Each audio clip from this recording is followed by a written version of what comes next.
Manchester United and the situation that is going on there. Watch them this week.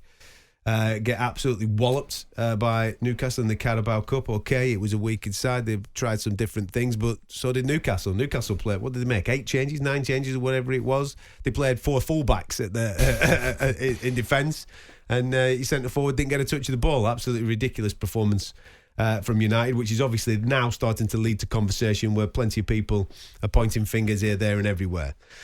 And the question is over the manager, of course. Is it time for Erik ten Hag or Manchester United to part ways with Erik ten Hag? And I've been thinking about this a lot, right? Because having watched a bit of Manchester United this season, and obviously the 2 games that they've had this week, it's quite evident, in my opinion, that the players are not having the manager. For whatever reason, they're not having him. They're not doing whatever he's asking them to do. I don't even know what he's asking them to do, but it's quite evident that those players are not doing it. Now, the alarming thing is that there is players. He spent 400 million quid on assembling this. I think he's bought 12 individuals since he has been at Manchester United. And the sides that he's putting out, the players that he's picking, are just not performing to the levels that are required to be a Manchester United player. There doesn't seem to be any real cohesion or any pattern of play once it's on the part. The individuals that he's picking, you've got to be alarmed by some of the individuals that he's picking, because a lot of them, a year ago, 2 years ago, hotly rumoured that they were going out the door. And now you've got a centre-half pairing of Maguire and Johnny Evans. With all due respect to Johnny Evans, he's been a fantastic footballer in his time, but what is he now, 38 years of age? And he's been shoehorned back in to be a first-choice player for Manchester United at centre-half, taking on Erling Haaland last weekend with Harry Maguire, who they wanted to get out to West Ham. And West Ham, if they'd have paid his wages, he'd have been a West Ham player. It's absolutely mind-blowing. You're right back in Diego Dalot. He's never been a Manchester United player. God knows why you keep going back to him. You wanted to ship him out 2 years ago as well. It's just absolutely baffling. But it always comes back to then the question of, is it time to part ways with the manager? Now, under normal circumstances, I would probably say yes, absolutely, because he looks lost. He looks like it's too big for him. He doesn't look like he's got the buy-in of the players that he's ended up, they're his players. He doesn't look like he's got the buy-in of those particular players. But this is becoming a cyclical thing now with Manchester United. It's not the first time that this has happened. There's been many guys that have come before him. There's been many times where they've lost the dressing room or lost the players, and the players are not having the manager. The manager gets booted out. Then you get a little bit of a bump with the new guy coming in for 3 to 4 to 5 months. And then it all happens again. This is obviously a bigger thing than just the dugout and the playing staff. Obviously, you've got to align whatever, you've got to sort whatever's going on in the boardroom. You've got to get that right.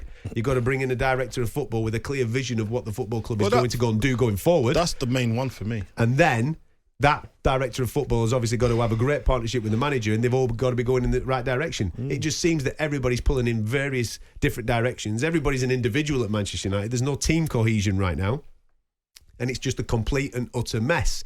So I'm unsure as to whether parting... I read a story this week that it's going to cost 15 million quid to part ways with Erik ten Hag. That's a lot of dough to get rid of a guy when... It's a splash in the ocean for Man United. Yes, of course it is. But to start the circle again, what's the point? If you're going to start the circle again, what is the point in doing that? Okay, so you start the circle again. It's not... You have to stop. They got obviously, whatever they're doing is not working. Whatever they're doing, it is not working. I was listening to Gary Neville on... I think it was on the weekend, and he was talking about that they must be the only club without a director of football in the Premier League of a club of that stature. Yeah. You know, and you know what? You can change the managers, and the thing about it, look, when you look at it, is you see Man United, and you think, okay, they got a manager in that can do the job. He's got a proven record in the Dutch league. And everyone's thinking, he's going to come in, new ideas, everything. He dealt with obviously the Ronaldo situation. He dealt with a few other situations, knocked it out of the park, and felt, okay, we're going to move forward now. Started to get a few results on the table. It looked all right for a little bit. Now, my problem is when you're going to buy all these players, and he's bought, we spent 400 million on players. Now, they're his players. Yeah. They're his players. So if you want to get... If Man United want to part ways with Ten Hag, the problem is the next manager that comes in has to inherit those players, and it might not be the style of play that the next manager wants to play. Those players might not fit. So that's money down the drain.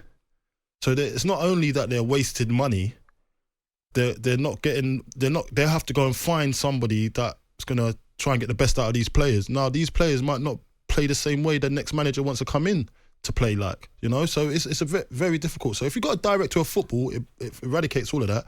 The director of football will say, okay, we're getting these sort of players because this is the style of football we want to identify to as a club. Now, when I look at Ten Hag, obviously he's bought players. The other week, I heard him talking about he want to play a counter-attacking football, like they're really good at it. But I thought you came in to play possession football. So are you buying players to play possession football, counter-attacking football? It doesn't look like you got a counter-attacking team. You've got a possession-based team. You need to have the ball to affect games. Now, if you're going to be playing and you're sitting in doing a low block and going on a counter-attack, then get those type of players. So that means you've wasted money if you're going to say that we want to play counter-attacking football, and now you're saying that you've got players in that play possession football. It doesn't make sense. It doesn't add up. So where's the identity for Man United? I don't see an identity. The game against Newcastle, I saw them. I thought I can't even see I can't see a pattern. Can't see what you're trying to do. I just see individuals running around the pitch. And if those one individual or two or three of those boys don't perform, then you're messed up. Is it time for Man United to part ways with him? No, you can't spend that much money. You can't give a manager that much money and then part with him. You can't. You got to make. But you got to do everything to make that work. But you can't sack the players either, can you? Because no, you can't sack the players. There's got to be blame on the players as well, because he's putting these lads on the pitch, and you watch some of them at certain points in the game, and it's like they've no fight, they've nothing about them. It's like they don't know how to play a game of football. The very basic elements of football. Because there's no drive there. Because I don't think those players know what they're doing. I don't think there's a direction. They don't know what they're doing on that pitch. Yeah, I look at them and I think they look lost. Yeah, but running around and chasing after opponents once you've given the ball away is a very basic element of a game of football. Yeah, but it's not about just running around. It's about where you run into. I get that. Yeah, so but if you've given the ball away, you chase it back, don't you? Yeah, so if you give the ball away, you should have someone there to cover you to try and regain the ball. Yeah, you don't just sprint after players, and you can lose the ball 100 times in the game. As long as you've got a shape to get back into, then it's fine. If you know what I'm saying. Of course. You can't just lose the ball and then just run after that one player, and then you're just running around like headless chickens. You've got to have backup. So if I lose the ball in a certain position of the pitch, I know I've got 2 or 3 players to cover me, so we can lock the pitch in that quarter of the pitch, and then we can regain the ball, and then we can go again.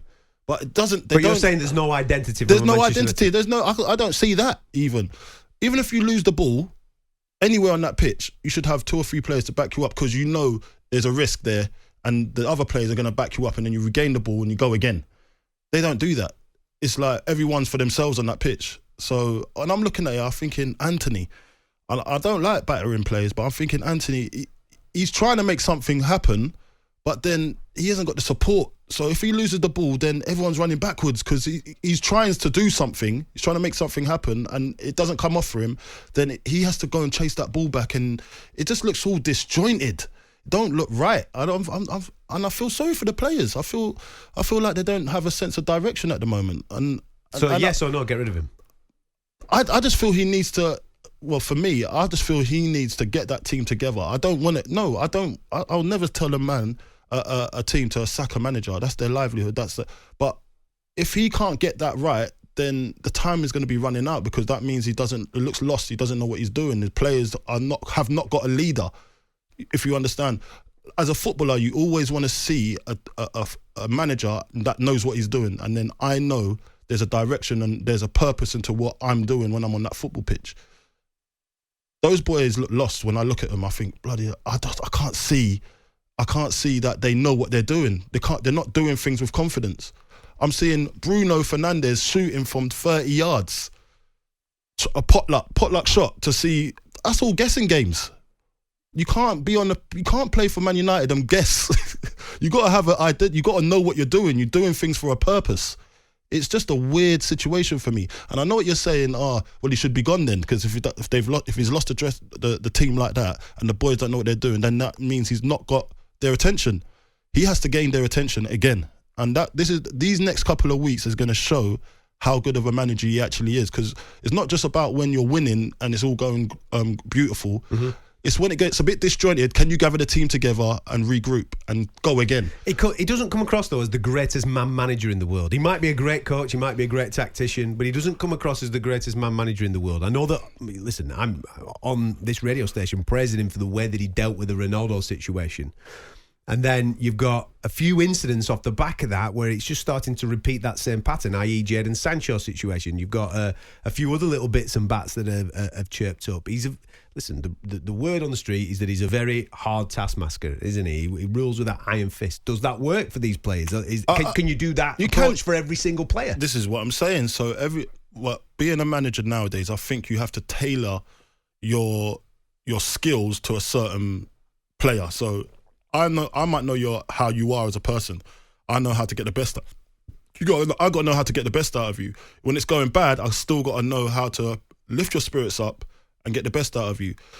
Now, if you're doing something wrong, I got to know how to chastise you in a certain way. It's not the same way for everybody. And especially some people nowadays, need a roasting, some people need an arm around them. Especially nowadays, because the players nowadays are a little bit more sensitive. They're not saying it. They're a bit more sensitive, and you've got to consider their feelings a little bit more. You do. It's just the way it is. They're soft. It's just the way it is. And for me, I feel that Man United need a manager that has to have those considerations in place. You can't just come and just come and roast everybody and then say, listen, my way or the highway. No, you've got to negotiate. You know, and I don't think he's good at negotiating. 03717 223344. I'm sure United fans have got a lot to say on this matter. Yes or no on the Ten Hag situation? Is it the players? Is it him?